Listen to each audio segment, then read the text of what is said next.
Hello hello, ഞാൻ ലാലാണ്. Hello സാറേ, ലാലേട്ടാ, എനിക്ക് ഒരു അബദ്ധം പറ്റിയാണ്. ഞാനത് അതൊന്നും കുഴപ്പമില്ല, നോ പ്രോബ്ലം. അത് കഴിഞ്ഞ കാര്യമല്ലേ. അതെ, എന്നാലും ഞാൻ ചെയ്യാൻ പാടില്ലായിരുന്നു. ഒന്നും ചെയ്യാനില്ല.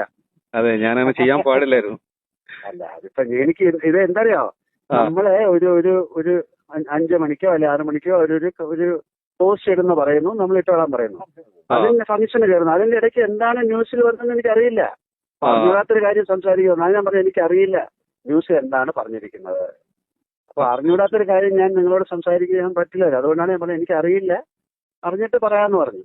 അതെ അതെ, ഞാൻ ഒരു ആവേശത്തിന് വെച്ചുപോയത്, മൈക്ക് വെച്ചുപോയത്. അപ്പൊ അതായത് പുലികെട്ട് കൊള്ളാവുന്ന കണ്ണിക്കൊണ്ടു, വേറെ കുഴപ്പമൊന്നുമില്ല. ഞാനൊരു ആവേശത്തിന് മൈക്ക് വെച്ചായിരുന്നു. എന്ത് ചെയ്യാൻ പറ്റും, ഇവർക്ക് മാധ്യമം അങ്ങനെയാണല്ലോ. അപ്പൊ ഒന്നും കിട്ടിയില്ലേ നിങ്ങളെ കയറി പിടിച്ചു, ഇത്രയേ ഉള്ളൂ, വേറെ എന്ത് ചെയ്യാൻ. കൈ ലോക്കായി. Okay, thank you. ഞാൻ പക്ഷെ നോക്കി വെച്ചിട്ടുണ്ട്. ഞാൻ ഒരു മിനിറ്റ്. സമാധാനമായില്ലേ? സന്തോഷം, സമാധാനം കേട്ടാ. Thank you. അതാ പറഞ്ഞ, ഒരു പൂ ചോദിച്ചാൽ ഒരു വസന്തം തരുന്ന ആളാണ് മോഹൻലാൽ സാർ. അത്രേ ഉള്ളൂ, മനസ്സിലായോ? ഞാൻ പറഞ്ഞു ഇങ്ങനെ വിളിച്ചെന്ന് പറഞ്ഞപ്പോ എന്റെ അടുത്ത് പറഞ്ഞു, നമ്പർ ഉണ്ടെങ്കിൽ നമുക്ക് അങ്ങോട്ട് വിളിച്ച് പറയണം എന്ന് പറഞ്ഞു. അങ്ങനെയാണ് വിളിപ്പിച്ചു കേട്ടോ. Thank you. ഓക്കെ, വിളിച്ച്